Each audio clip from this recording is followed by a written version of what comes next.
বিসমিল্লাহির রহমানির রহিম। আজকে আমি নবম দশম শ্রেণীর পদার্থবিজ্ঞান বইয়ের দেখো 3 নম্বর অধ্যায় অর্থাৎ বল। দেখো বল থেকে আসা তোমার পাবনা জেলা স্কুলে একটি তোমার টপিক দেখো কপিকল থেকে আসা। ঠিক আছে, দেখো তোমার যে কপিকল থেকে আসা একটা সিকিউ এখন আমি যেখানে সমাধান করে দিব।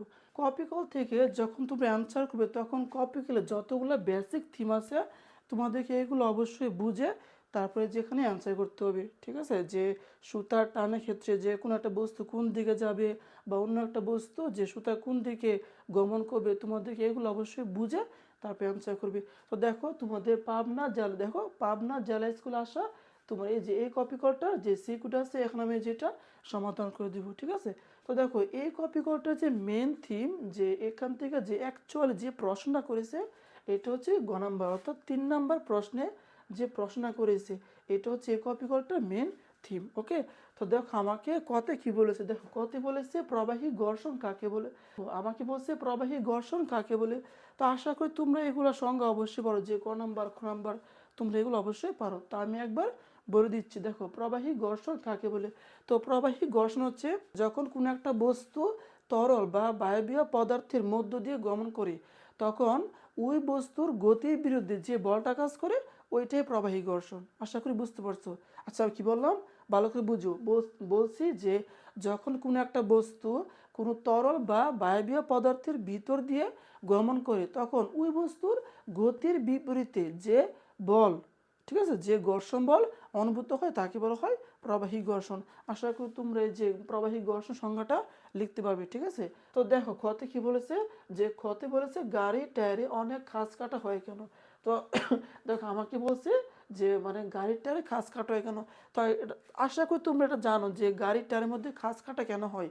যে গাড়ি দেখো যাতে গাড়ির চাকার মধ্যে ঘর্ষণ বল বৃদ্ধি মানে করা যায় এই কারণে গাড়ির যে টায়ার আছে ওটার মধ্যে খাঁজ কাটা হয়। কারণ আমরা জানি যখন টায়ারের মধ্যে খাঁজ কাটা হবে তখন কি এখানে অনেক ধরনের মানে এখানে অনেক বেশি ঘর্ষণ বল কাজ করবে।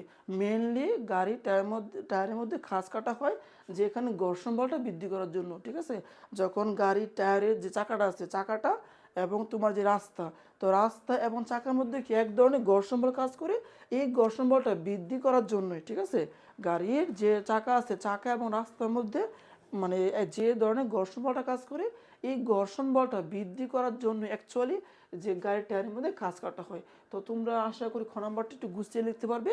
মেন কথা কি, মেন কথা হচ্ছে যে রাস্তা এবং কত গাড়ির যে চাকা আছে তার মধ্যে তোমার ওই ঘর্ষণ বলটা বৃদ্ধি করার জন্যই এখানে অ্যাকচুয়ালি খাঁজ কাটা হয়। তো এটা তুমি আশা করি লিখতে পারবে। তো দেখো খতে মানে গতে কি বলেছে, দেখো গতে হচ্ছে এই অঙ্কটার মেন থিম। দেখো আমাকে গতে বলেছে যে 13 কেজি বরে বস্তুর উপর টান বলে মান নির্ণয় কর। দেখো আমাকে বলেছে 13 কেজি বরে বস্তুর উপর টান বলে মান নির্ণয় করতে বলছে। তো দেখো এটা হচ্ছে একটা কপি করা, আমি তোমাদের একদম ইজিলি এই যেটা বুঝে দিব। তোমরা অবশ্যই মন দিয়ে ক্লাসটা করো। আশা করি আমি এখানে যা যা বলবো তোমরা সব কিছু ইজিলি বুঝতে পারবে। ঠিক আছে, তোমাদের একটা কথা বলবো, তোমরা অবশ্যই মনোযোগ দিয়ে ক্লাসটা করিও। তো দেখো তো এটা হচ্ছে আমার একটা কপি কল। ঠিক আছে, এই কপি করে এই যে এটা হচ্ছে একটা প্রান্ত, এই যে এটা হচ্ছে একটা প্রান্ত। দেখো এই প্রান্তের মধ্যে আমার M2 বরের দেখো এই প্রান্তের মধ্যে আমার M2 বরের একটা বস্তু এখানে কি লাগানো আছে যার বর হচ্ছে কত 10 কেজি, এবং এই পাশে কি আমার M1 বরের আর একটা বস্তু কি এখানে কি আবার লাগানো আছে। তো এই যে এখানে এই বস্তুটা মানে M1 যে বস্তু আছে তার বর হচ্ছে 13 কেজি। ঠিক আছে, আর এই যে এখানে তোমার দেখো দুইটা চাকার মতো আছে বৃত্তাকার, এই দুইটা বৃত্তাকার বস্তুর সাথে তোমার সুতা দিয়ে বেঁধে এখানে একটা বস্তু যার বড় হচ্ছে 2 কেজি, বড় একটা বস্তু যার বড় হচ্ছে কত আমার 2 কেজি, এই বস্তুটা এখানে আমার এই যে মানে আটকানো আছে। ঠিক আছে, দুইটা সুতা দেখো এই যে এই দেখো দুই পাশ দিয়ে এই যে এই পাশে এবং এই পাশে দুই পাশ দিয়ে সুতা দিয়ে এখানে লাগানো আছে। আর এখানে একটা বস্তু দেওয়া আছে এটা 10 কেজি, এখানে আরেকটা বস্তু আছে এটা হচ্ছে আমার 13 কেজি। তো দেখো আমাকে কতে গতে কি বলছে, গতে বলছে 13 কেজি ভরের বস্তুর উপর, দেখো এই যেটা কি 13 কেজি, তাহলে M1 বস্তুর উপর দ্যাট মিনস 13 কেজি ভরের বস্তুর উপর যে সুতার টান, দেখো এটা হচ্ছে সুতা, তো এই সুতার টান বল কি অবশ্যই এখানে কাজ করবে। এই সুতার টানটা আমাকে বের করতে বলছে, তোমাদেরকে আমি ভালোভাবে বুঝাই। দেখো এই যেটা হচ্ছে সুতা, এই সুতাটা এই যে আমার 13 কেজি বড় যে বস্তু আছে এটার মধ্যে এক ধরনের মানে টান বল উপর দিকে একদম টান বল প্রয়োগ করবি, ওই টান বলটা আমাকে এখানে বের করতে বলেছে। আশা করি এতটুকু বুঝতে পারছো। তো দেখো তো তুমি নর্মালি বলো যে এখানে কত এম্বারে বস্তু আছে, দেখো এই বস্তুটাকে পৃথিবী তার নিজের দিকে আকর্ষণ অবশ্যই করতেছে। তারপর সেম ভাবে কত এই যে এখানে যে বস্তুটা আছে এম্বারে বস্তু, এটাকেও পৃথিবী তার কেন্দ্রের দিকে অর্থাৎ তার নিজের দিকে এক ধরনের আকর্ষণ মানে করতেছে, ঠিক আছে। আচ্ছা, তো দেখো তো এখন এই বস্তু কি চাচ্ছে পৃথিবীর দিকে অর্থাৎ অর্থাৎ নিচের দিকে আসার জন্য, কিন্তু যেহেতু এখানে সুতা দিয়ে এই বস্তুটাকে লাগানো আছে, তাহলে বলতো এই বস্তু কি এই যে এই বস্তুটা কি ইজিলি মানে খুব সহজে কি পৃথিবীর দিকে বা নিচে কি আসতে পারবে না, কারণ সুতা দিয়ে এখানে এই বস্তুটাকে আটকানো আছে। তখন কি সুতায় এই বস্তুটাকে উপরের দিকে দেখো উপরের দিকে একটা টান বল প্রয়োগ করবে, ঠিক আছে। আশা করি এতটুকু বুঝতে পারছো। যে দেখো এই যে সুতাটা এই বস্তুটাকে উপরের দিকে একটা টান বল প্রয়োগ করবে। সেমভাবে দেখো তো এখানেও কি এই যে সুতাটা আছে এই সুতাটা এই যে বস্তুটা আছে এই বস্তুকে উপর দিকে টেনে ধরে রাখবে, এই যে এদিকে টেনে ধরে রাখবে যাতে ওরা কি সহজে নিচে না পড়তে পারে, ঠিক আছে। এটা হচ্ছে সুতার টান। আশা করি এতটুকু বুঝতে পারছো।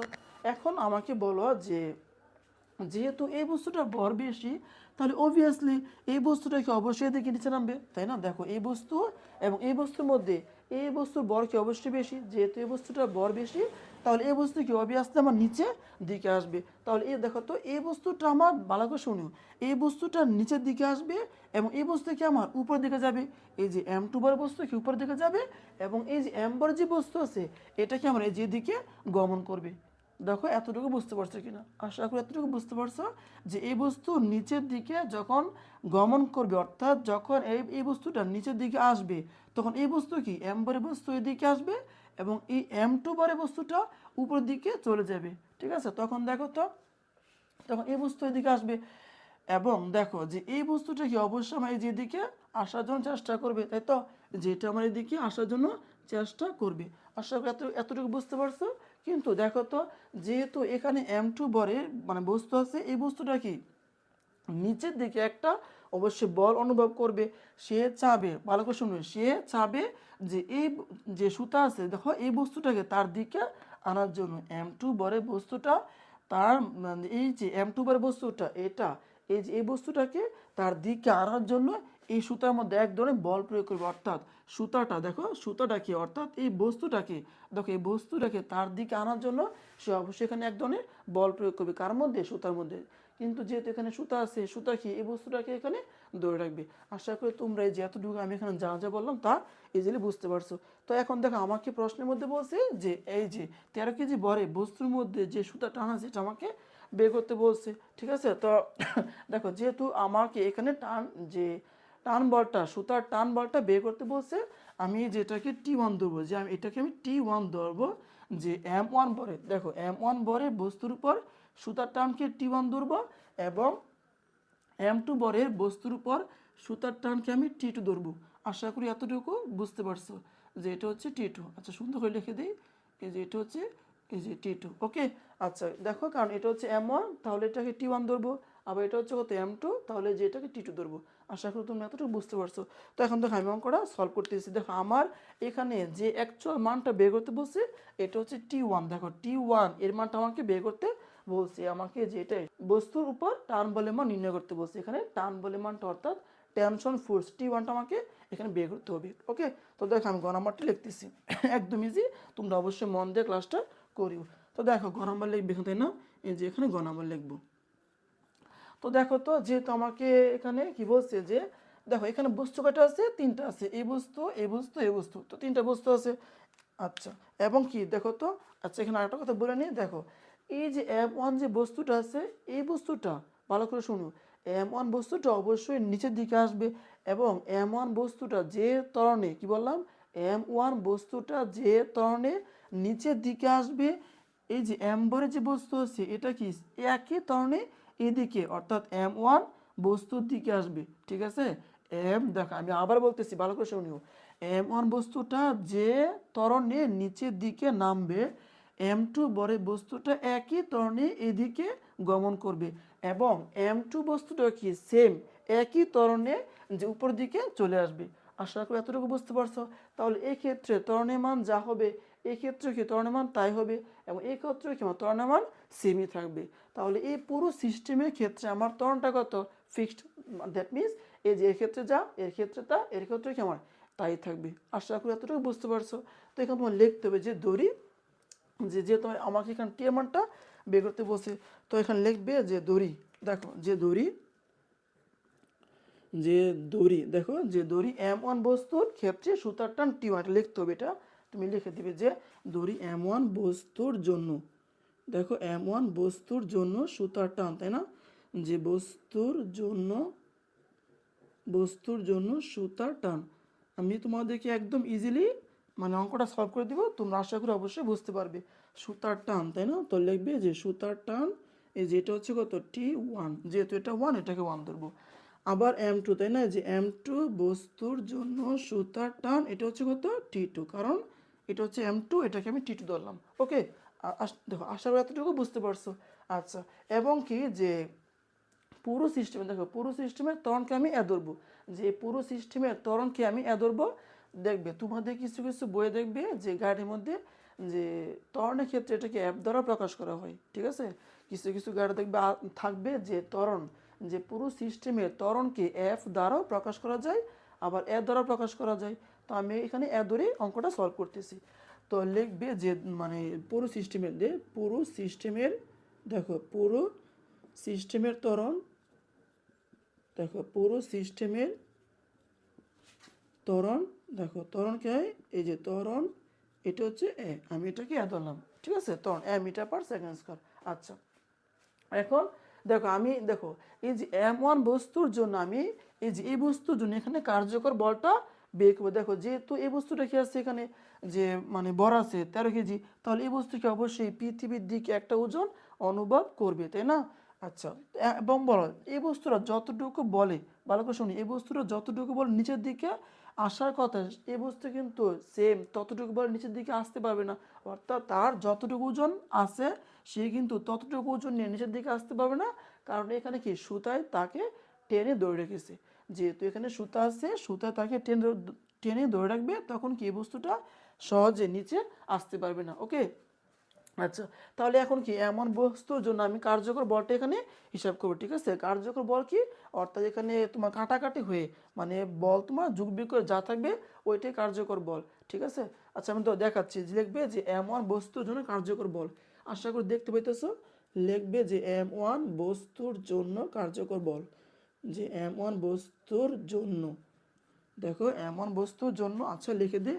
এখন বলো যেহেতু এই বস্তুটা নিচের দিকে আসবে, তাহলে অবভিয়াসলি কত এদিকে বলটা কি আমার বেশি কাজ করবে, তাই না। যেহেতু বস্তুটা নিচের দিকে আসবে, এদিকে কি আমার মানে বলটা বা ওজনটা কাজ করবে, ঠিক আছে। তাহলে কত, অবশ্যই এই মানটা বড়, তারপরে যে মানটা কত ছোট, তাই না। এই যে এখানে T1 যে মানটা আছে এটা কি অবশ্যই এই মান থেকে ছোট হবে। তখন কি, তখন তোমার এই যে এই ওজন থেকে এই যে এই বলটা বিয়োগ করতে হবে, ঠিক আছে। তাহলে দেখো তো এখানে কত আসবে, যে M, তাই না, এই যে M1, তারপরে কত জি, বস্তুর ওজন নিচের দিকে কাজ করতে, তাই না। এই যে দেখো এই M1 বস্তুর ওজনটা কি নিচের দিকে কাজ করতেছে, তাহলে এটা হচ্ছে কত M1, এই যে M1, তারপর জি ওজন মাইনাস কত, এখানে যেহেতু সুতাটা, দেখো যেহেতু সুতাটা এই বস্তুকে উপরের দিকে ধরে রেখেছে, তখন তোমার এই যে সুতার টানটা অবশ্যই এখান থেকে বিয়োগ করতে হবে, ঠিক আছে। তখন এই যে T1টা এখানে বিয়োগ করে দিবে। এটা হচ্ছে কত, এই যে এটার কার্যকর বল, তাই না। কার্যকর বল F ইজ ইকুয়াল টু কত M, এই যে এটা হচ্ছে F এর মান, কার্যকর বল এটা হচ্ছে F is equal two M এ। তাহলে বলতো এটা কার জন্য তুমি হিসাব করেছো, M1 বস্তুর জন্য। তো লিখবে এখানে M1 যে ইন্টু কত এ, এই যে আমি পুরো সিস্টেমের তখনকে এ ধরেছি, ঠিক আছে। আচ্ছা, এটা হচ্ছে M1 বস্তুর জন্য। তাহলে তুমি এখান থেকে T এর মানটা বের করে ফেলতো, এখান থেকে তুমি T এর মানটা বের করে ফেলো, তার কথা আসবে এখান থেকে তো যে M1, তাই না, এই যে M1 জি, তারপর কত minus M1 A is equal two কত, এই যে এটা হচ্ছে T1, তাই না, এই যে এটা হচ্ছে T1, ঠিক আছে। আচ্ছা, তুমি এখানে অতএব দিয়ে লিখে দিও যে অতএব T1, দেখো যে অতএব T1, দেখো T1 is equal two M1 G minus M1 এই যে এ, এটা হচ্ছে আমার T1। তো আমি এটাকে যে 1 নং সমীকরণ দিয়ে গেলাম, ঠিক আছে। এখানে তোমার সমীকরণ দিতে হবে, কারণ এখানে একটা বস্তু, এখানে আরেকটা বস্তু, তো আমি এর জন্য এটাকে 1 নং দিলাম, আর এর জন্য আমি হিসাব করবো এখন, তখন কি এটাকে আমি 2 নং দিব, ঠিক আছে। এর জন্য 1 নং, এর জন্য আমি 2 নং দিব। আশা করি এতটুকু বুঝতে পারছো। এখন কি তুমি এই M2 বস্তুর জন্য কার্যকর বলটা হিসাব করবে, কি বললাম, M2 বস্তুর জন্য তুমি এখানে কার্যকর বলটা হিসাব করবে। তো লিখবে আবার যে, দেখো লিখবে যে আবার, দেখো যে আবার M2 বস্তুর জন্য, দেখো m2 এই যে বস্তুর জন্য, m2 বস্তুর জন্য কত এখানে কার্যকর বল। এখন বলো তো, এখন বলো যেহেতু m2 বস্তুটা, দেখো তো যেহেতু m2 বরে বস্তুটা উপরের দিকে চলে যাবে, তাহলে অবশ্যই কত এই যে এখানে t2 যে মানটা আছে, t2 যে ফোর্সটা আছে, দেখো t2 যে বলটা আছে এটা কি অবশ্যই বড় হবে।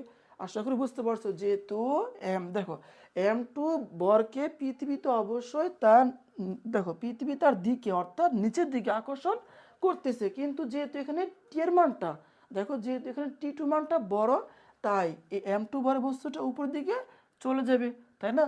তাহলে এখানে কার্যকর বলটা কত হবে, t2 থেকে এই যে এই বস্তুর ওজন বিয়োগ করতে হবে। আশা করি বুঝতে পারছো। তখন কি তুমি যেখানে বিয়োগ করবে, দেখো যেখানে দেখাচ্ছি যে t2, দেখো এই যে t2 কার্যকর বল কিন্তু এটা, হ্যাঁ এটা হচ্ছে কার্যকর বল t2 মাইনাস, দেখো আমি কার্যকর বলটা এখানে বের করতেছি, দেখো t2 মাইনাস করতে এখানে এই যে m1, তাই না? দেখো এই যে m2g, ঠিক আছে? তুমি দেখো তুমি সুতার টান, দেখো এই যে সুতার টান t2 থেকে তুমি এই যে m2 বরের যে ওজনটা, তাই না, এই যে m2g এটা বিয়োগ করেছো ইজ ইকুয়াল টু কত ma, তাই না? f is equal two ma, তাহলে m কত এখানে দ্বিতীয় বস্তু বল, তাই না? তো লিখবে এখানে দ্বিতীয় বস্তু বল এবং পুরো সিস্টেমের ত্বরণ, এই যেটা হচ্ছে এ, ঠিক আছে? আচ্ছা, তো এখন তুমি এখান থেকে টি এর মানটা বের করে ফেলো, যে এখানে বাদ দাও যে টি, তাহলে t2 ইজ ইকুয়াল টু কত, এই যে f2a, তাই না, m2a, তারপর প্লাস এই যে m2 এখানে g হবে, ঠিক আছে? এখন তুমি যেটাকে 2 নং ইকুয়েশন দিয়ে দাও, এই যে এটা হচ্ছে 2 নং ইকুয়েশন, ঠিক আছে? যে দেখো তো টি2 ইজ ইকুয়াল টু কত m2a, এখানে মাইনাস এখানে প্লাস হবে যে m2g হবে। ওকে, এখন দেখো আমি এই m1 বস্তুর জন্য কার্যকর বল এবং m2 বস্তুর জন্য কার্যকর বলটা বের করেছি। এখন দেখো m1 বরে বস্তুটা এদিকে গমন করবে আর m2 বরে বস্তুটা উপর দিকে গমন করবে। তাহলে অ্যাকচুয়ালি বলো তো এই যে m বরে যে বস্তুটা আছে, দেখো এই যে এখানে m বরে যে বস্তুটা আছে এই বস্তুটা কি অবশ্যই এদিকে অর্থাৎ m1 বস্তুর দিকে চলে আসবে। তাহলে এই বস্তু দেখো তো m বরে বস্তুর মধ্যে কোন বলটা, দেখো এই যে এটা হচ্ছে আমার টি1, ভালো করে বুঝিও, এই যে এটা হচ্ছে টি1 বল আর এই যে এটা হচ্ছে আমার টি2 বল, তাই না? দেখো এদিকে কাজ করতেছে আমার টি1 বল আর এদিকে কাজ করতেছে টি2 বল। যেহেতু টি1, যেহেতু টি1 বলটা বেশি এবং টি2 বলটা কম, তাহলে এই বস্তু কি অবভিয়াসলি টি1 এর দিকে এসে পড়বে। তাহলে বলতো এই যে এম্বরের বস্তুর উপর কার্যকর বলটা কত, টি1 মাইনাস টি2। আশা করি বুঝতে পারছো যে এম বরে বস্তুর উপর কার্যকর বল এটা হচ্ছে কত, টি1 মাইনাসের টি2, ঠিক আছে? তাহলে এখন তুমি লিখবে এম বরে বস্তুর জন্য, লিখবে যে একইভাবে, দেখো যে একইভাবে, এই যে একইভাবে, দেখো যে একইভাবে এম, তাই না, এম বরের, দেখো এম বরের বস্তুর জন্য, তো লিখবে এখানে যে বস্তুর এদের জন্য। ওকে, তাহলে বলো যে এম বরে বস্তুর জন্য কার্যকর বলটা কত, টি1 মাইনাস টি2, তো লিখবে এখানে টি1, দেখো টি1টা বড় মাইনাস টি2, ঠিক আছে? ইজ ইকুয়াল টু কত, দেখো এই যেটা হচ্ছে এফ কার্যকর বল, F is equal to M A, তো এম কত আমার এই যে এম বস্তু বল, তাহলে এমই লিখবে, তাই না? এই যে এখানে এম এর মানটা লিখে দিবে। ওকে, এম এ, তাই না? কত পুরো সিস্টেমের ত্বরণ, যেহেতু এই ক্ষেত্রে ত্বরণ যা এই ক্ষেত্রে ত্বরণ কি একই এবং এর ক্ষেত্রেও কি ত্বরণ সেম থাকবে। এ দেখো পুরো সিস্টেম এর জন্য ত্বরণ আমার ফিক্সড মানে একই থাকবে, ঠিক আছে? আচ্ছা, এখন দেখো আমাকে এখান থেকে, দেখো আমাকে এখানে অ্যাকচুয়ালি ভালো করে শুনি, আমাকে এখানে অ্যাকচুয়ালি টি1 এর মানটা বের করতে বলছি। তো দেখো তো এখানে টি1 তো আমি বের করছি নাকি, দেখো তো আমি আশা করি দেখতে পাইতেছো আমি এই জায়গাতে টি1 এর মানটা বের করেছি। টি1 ইজ ইকুয়াল টু কত, m1g মাইনাস m1a, তো m1 তো আমি জানি না, দেখো তো m1 দেওয়া আছে 13 কেজি, তারপর জি আমরা জানি যে 9.8, তারপর m1 এটাও আমরা জানি যে দেখো m1 এর ভ্যালু কত এখানে যে 13 কেজি, তাই তো? এবং এ দেখো যদি আমি, দেখো ভালো করে শুনো, যদি আমি এখানে এর মানটা কোনোভাবে নিয়ে আসতে পারি, ঠিক আছে, যদি আমি এখানে কাজ করে কোনোভাবে এই যে এর মানটা বের করতে পারি, তাহলে ওই এর মানটা যদি আমি 1 নং সমীকরণে বসিয়ে দেই, তাহলে কি আমার এই যে টি1 এর মানটা বের হয়ে যাবে, ঠিক আছে? আমি সামহাও এখানে এখানে আমি এর মানটা বের করে নিয়ে আসবো, এর মানটা বের করে, ঠিক আছে, এখানে আমি এর মানটা বের করে তারপরে এই এর মানটা আমি 1 নং সমীকরণে বসিয়ে দিব, তাহলে কি আমার টি1 মানটা মানে বের হয়ে আসবে। আর আমাকে এটাই বের করতে বলেছে, ঠিক আছে? তাহলে এখন আমি এই দেখো আমি এই জায়গা থেকে এর মানটা বের করব, তারপর এর মানটা নিয়ে আমি 1 নং সমীকরণে বসিয়ে দিব, ওইটি আমার কাঙ্ক্ষিত অ্যান্সার। ওকে, তো দেখো এখন T1 বলতো, এখানে T1 এই ভ্যালু কত, এখানে M1, দেখো M1G মাইনাস M1A। এখন আমি T1 এই জায়গাতে T1 মানটা বসিয়ে দিব। তো দেখো তো কত আসে, এখানে বসাও যে M1, দেখো T1 এই ভ্যালু M1G, তাই না? তো লিখবে এখানে M1 এই যে G, তারপর মাইনাস, তাই না, মাইনাস কত যে M1, তাই তো? তো লিখবে এখানে M1 এই যে A, দেখো M1A, তারপর মাইনাস দেখো T2 এর ভ্যালু কত, এখানে দেখো তো T2 ইজ ইকুয়াল টু কত, M2A প্লাস M2, দেখো M2 কত, যে M2G, তাই না? তো মাইনাস, তাই না, তো মাইনাস তারপর কত M2, তো লিখবে এখানে যে M2, তারপর কত এই যে A, দেখো যে M2A। এবং যেহেতু তুমি এখানে দেখো, যেহেতু তুমি এখানে মাইনাস করতেছো, তাহলে কি অবভিয়াসলি তাহলে চিহ্ন কি হবে, চেঞ্জ হবে, এই যেটা প্লাস হবে মাইনাস, এবং এটা কি আছে প্লাস, দেখো প্লাসের M2G, এটা কি হবে মাইনাসের এই যে M2G হবে। আশা করি এতটুকু বুঝতে পারছো, যে তুমি এখানে বিয়োগ করেছো, তাহলে যে এটা সবার চিহ্ন চেঞ্জ হবে, এটা কি সবার চিহ্ন চেঞ্জ হবে, তাহলে এটা কি মাইনাসের M2A হবে, আর এটা কত মাইনাসের দেখো M2G হবে, যে মাইনাসের M2G হবে। ওকে, ইজ ইকুয়াল টু MA, তাই না? দেখো M কত, এই যে M লিখবে এখানে এই যে M এই যে A। ওকে, এখান থেকে আমি এর মানটা বের করে নিয়ে আসবো। আচ্ছা, তো এখন দেখো তো এখানে কি আছে, এ আছে, এখানে এ আছে, এখানে আছে। এখন তুমি এগুলো এক পাশ করো, আর এখানে কি আছে, জি আছে, এখানে জি আছে, এমন তুমি জিগুলো আরেক পাশ করে ফেলো। ঠিক আছে, তো দেখো আমি দেখাচ্ছি যে আমি এখানে এক পাশ করবো। আশা করি দেখতে পাইতেছো, যে দেখো আমি এদিকে দেখাচ্ছি, যে দেখি তো, হ্যাঁ দেখা যাবে। দেখো এই যে বা দিবে, এখন দেখো এখানে M1, তাই না? তো লিখবে এখানে M1G, তারপর কত এখানে মাইনাস, তাই না? তো লিখবে এখানে মাইনাস M2 এই যে G। আশা করি দেখতে পাইতেছো যে M1G, তারপর মাইনাস M2G, তারপর ইজ ইকুয়াল টু কত MA, তাই না? এই যে MA, দেখো এই যে MA, তারপর এখানে কি আছে মাইনাস, এখানে কি হবে প্লাসের এই যে M1, তাই না, M1, তারপরে এই যে A হবে।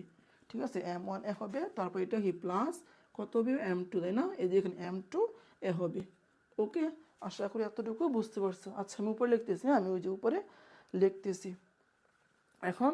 তাহলে দেখো তো আমি যে এখানে লিখতেছি, দেখো যে এখন লিখবে বা দিবে, যে বা, এই যে বা দাও, দেখো তো কথা সেখানে যে দাও, এখান থেকে তুমি জি কমন নিতে পারবে, তাহলে তুমি এখান থেকে জি কমন নাও, যে এখান থেকে তুমি জি কমন নিবে, থাকবে কত এখানে M1, তাই না? এই যে লিখবে এখানে M1, দেখো যে M1 এখান থেকে আমি জি কমন নিয়েছি, থাকবে এখানে M1, এই যে M1, তার মাইনাস M2, তাই না? তো লিখবে এখানে মাইনাসের M2। ঠিক আছে, এখান থেকে জি কমন নিয়েছি, থাকবে হচ্ছে M1 মাইনাস M2, তারপর ইজ ইকুয়াল টু দেখো তো এখানে আসছে, এখানে আসছে, এখানে আসছে, তাই না?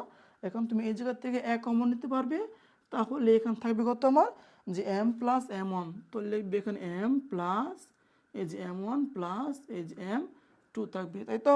আচ্ছা, তো দেখো এখন থেকে আমি এর মানটা বের করে নিয়ে আসবো। তাহলে এখন বা দাও, দেখো তো কত আসবে এখানে, যে বা, দেখো তো কত আসবে এখানে, যে দেখো কত আসবে জি, তাই না? এই যে জি ইন্টু M1 মাইনাস এই যে M2 ডিভাইডেড বাই এই যে M plus M1 plus M2 is equal two A। ঠিক আছে, তাহলে এখন তুমি মানটা এখানে বসিয়ে দাও। তাহলে A ইজ ইকুয়াল টু, দেখো তো কত আসবে, A ইজ ইকুয়াল টু জি, দেখো তো এখানে জি জি, আচ্ছা জি এম কত 9.8, তাই না? দেখো জি এর ভ্যালু কত 9.8 ইন্টু M1, বলো তো এখানে M1 এর ভ্যালু কত 13 কেজি, তো লিখবে এখানে 13, ঠিক আছে, মাইনাস M2, বলো তো M2 ভ্যালু, এখানে M2 এর মান কত 10 কেজি, তো লিখবে এখানে 10 কেজি। ওকে, আচ্ছা, তারপরে M, দেখো তো M এর ভ্যালু কত 2, তাই না? তো লিখবে এখানে 2 প্লাস M1 13, তো লিখবে 13 প্লাস M, দেখো M2 কত 10, তো লিখবে এখানে 10। তাহলে দেখো তো অতএব, যে দেখো যে অতএব এর সমান কত আসবে এখানে, দেখো তো এর সমান, আচ্ছা একটু নিচে লিখি, যে একটু সুন্দর করে লিখি, যে অতএব এ ইজ ইকুয়াল টু, এখন দেখো তো এই ব্লকটা কত আসে, দেখো যে কত আসতেছে, যে বাঘ, তাই না? বাঘ উপরে হচ্ছে 9.8, তো লিখবে এখানে 9.8, দেখো 9.8, এই যে 9.8, তার ব্রেকেট কত 13, তো লিখবে 13 মাইনাস কত 10, এই যে লিখবে 10। ওকে, তারপর ব্রেকেট ডিভাইডেড বাই কত আছে এখানে 2 প্লাস এই যে দেখো 2 প্লাস 13, তাই না? তো লিখবে 13 প্লাস 10, এই যে লিখবে 10। ওকে, তো কত আসছে এখানে, দেখো তো 1.176, দেখো এটা ভ্যালু কত আসছে এখানে, যে 1 পয়েন্ট, ঠিক আছে, তো লিখবে এখানে 1 পয়েন্ট, এই দেখো 1.1, এই যেখানে 1.176, দেখো এটা হচ্ছে এর ভ্যালু এত কত মিটার পার এই যে সেকেন্ড স্কোয়ার, যেহেতু এটা ত্বরণ তাই না, পুরো সিস্টেমের ত্বরণ। দেখো এর ক্ষেত্রে ত্বরণ কত 1.176 মিটার পার সেকেন্ড স্কোয়ার। যে এম বস্তু আছে তার ক্ষেত্রেও কি এই মানে, এবং M2 ভরের যে বস্তু আছে তার ক্ষেত্রেও কি ত্বরণের মানটা 1.176 মিটার পার সেকেন্ড স্কোয়ার। এখন দেখো আমাকে প্রশ্ন কি বলেছে, আমাকে বলেছে যে 13 কেজি ভরের বস্তুর উপর টান বলে মান নির্ণয় করো। আমাকে এখানে বলেছে টান বলে মান অর্থাৎ T1 এর মানটা বের করতে বলেছে। এখন তুমি জাস্ট এই যে এর মানটা নিয়ে 1 নং সমীকরণ বসিয়ে দাও, বসিয়ে যা পাবে ওইটাই কি আমার মানে 13 কেজি বস্তুর জন্য দেখো 13 কেজি বস্তুর উপর যে টান বলে মান, ঠিক আছে। তো লিখবে এখানে যে অতএব, ঠিক আছে, অতএব দেখো যে দেখো এর মান তাই না, তো লিখবে যে এর মান 1 নং, তো লিখবে এখানে যে 1 নং ঠিক আছে, বসিয়ে এই যে পাই, এখানে লিখে দাও যে বসিয়ে এই যে পাই। ওকে, আচ্ছা। তো এখন দেখো তো 1 নং কি আছে T1 তাই না, তো লিখবে এখানে T1, দেখো একদম ইজি T1 তাই তো, T1 দেখো তো T1 কত আছে, T1 is equal two M1G, তো লিখবে এখানে M1G, M1 এই যে জি লিখবে, তারপর মাইনাস এই যে মাইনাস লিখবে M1, তারপর হচ্ছে এই যেখানে এটা লিখে দিবে, ঠিক আছে। যে T1 দেখো T1 is equal two M1G, তো T1 is equal two M1G, M1G minus M1 এই যে, এখন জাস্ট মানটা লিখে দিবে। এখান থেকে তুমি এই যে M1 কমন নাও, তাহলে এখান থাকবে কত জি মাইনাসের এই যে আর থাকবে। ওকে, এখন তুমি মানটা এখানে বসাও, দেখো কত আসে মানটা বসে, দেখো আমি লিখতেছি, দেখো তো কত আসে, জাস্ট আমি লিখে দিই, হ্যাঁ আমি এখানে লিখে দিই। বলো এখানে M1 এই ভ্যালু কত 13 তাই না, তো লিখবে এখানে 13 ব্রিকেট জি, জি এর মান কত 9.8, এটা আমরা সবাই মুখস্থ পারি। তারপর মাইনাস বলো তো এর ভ্যালু কত, এর ভ্যালু হচ্ছে 1 পয়েন্ট, দেখো মাত্র বের করছি যে 1 পয়েন্ট এই যে 176, ঠিক আছে, এটা হচ্ছে এর ভ্যালু, ঠিক আছে। দেখো M1 13 ইন্টু জি, জি কত এখানে দেখো M1 কত 13 ইন্টু জি, জি কত 9.8 মাইনাস কত 1 পয়েন্ট, দেখো এই যে 1.176, তো লিখবে এখানে 176। ওকে, আচ্ছা তো দেখো তো, আচ্ছা আমি একটু মুছে দিচ্ছি থাক, দেখো তো কত আসে এখানে যে, আচ্ছা এদিকে লিখি, দেখো তো বেরোটা কত আসে যে 13 তাই না, তো লিখবে এখানে 13 এই যে 13 ব্রেকেট কত 9.8, তো লিখবে 9.8, তারপর মাইনাস কত আসে 1 পয়েন্ট তাই না, 1 পয়েন্ট এই যে 1.176 ব্রেকেট কত আসছে দেখো তো, যেখানে আসছে যে দেখো 1 এই যে আসছে 112, ঠিক আছে 112, আচ্ছা সুন্দর করে লিখি যে দেখো যে 112.112 এই যে 1, তারপরে যে 1 এই যে 2, ঠিক আছে। যেহেতু এই যেখানে আমাকে টান বল বের করতে বলছে, এটা এক ধরনের বল, তাহলে এখানে নিউটনটা অবশ্যই লিখে দিবে যে 112.112 নিউটন, এই যেটাই কি যেটা অ্যান্সার। দেখো আমাকে এটা বের করতে বলেছে যে দেখো 13, দেখো 13 কেজি বরে বস্তুর উপর টান বলে মান নির্ণয় করে, যেটা হচ্ছে যেটা মানে 13 কেজি, দেখো 13 কেজি বরে বস্তুর উপর টান বলে মান। ওকে, আচ্ছা তো এখন দেখো তো আমাকে মানে 4 নাম্বার প্রশ্নে কি বলেছে, দেখো 4 নাম্বার প্রশ্ন বলেছে 4 সেকেন্ড পরে এম বস্তুর অবস্থান গাণিতিকভাবে বিশ্লেষণ করো। দেখো আমাকে বলছে 4 সেকেন্ড পরে, এখন বলো যেহেতু এই বস্তুটা দেখো এই বস্তুটা নিচে নামবে, এবং এই বস্তু কি এই M1 বস্তু, ভালো করে শুনিও, আমাকে বলেছে এম বরে বস্তুর উপর, দেখো এম বস্তুর অবস্থান বের করতে বলেছে। এখন বলো যেহেতু M1 বস্তুটা নিচে নেমে আসবে, তাহলে এম বরে যে বস্তু আছে, দেখো এম বরে যে বস্তুটা আছে সে কি অবশ্যই এই M1 বস্তুর দিকে এসে পড়বে তাই না। এখন বলো সে কি অবশ্যই একটা ত্বরণ নিয়ে এই M1 বস্তুর দিকে আসবে, তখন দেখো ওই ত্বরণের ভ্যালু কত, এই যে এটা 1.176 মিটার পার সেকেন্ড স্কোয়ার, সে কি এই 1.176 মিটার পার সেকেন্ড স্কোয়ার ত্বরণ নিয়ে এম বরে বস্তুটা এদিকে চলে আসবে। আমাকে এটা বলছে যে সে কতটুকু সরণ মানে ঘটাবে, ঠিক আছে, এই যে এম্বার বস্তুটা কতটুকু সরণ ঘটবে এটা আমাকে বের করতে বলছে। তো দেখো একদম ইজি, যেহেতু এখানে দেখো যেহেতু বস্তুটা ত্বরণে গমন করতেছে, তাহলে সূত্র কি আমাকে এস এর মানটা বের করতে বলছে, তাহলে এস ইকুয়াল টু কত ইউটি প্লাস হাফ এটি স্কোয়ার। আশা করি এটা বুঝতে পারছো যে এখানে আমার যে সরণ, তাই না, দেখো আমি এখানে দেখাচ্ছি, হ্যাঁ যে এস তাই না, যে এস দেখো যে এস এখান থেকে ওই যে এস ইজ ইকুয়াল টু দেখো যে ইউটি তাই না, ইউটি প্লাস, দেখো ইউটি প্লাস এই যে হাফ, তারপর কত এই যে এ টি স্কোয়ার, তো লিখবে এখানে টি স্কোয়ার। তাহলে বলো আমার এখানে এস এর মানটা বের করতে বলেছে, ইউ কত, এই অ্যাম্বোস তা দিবে কত 0, তাই না?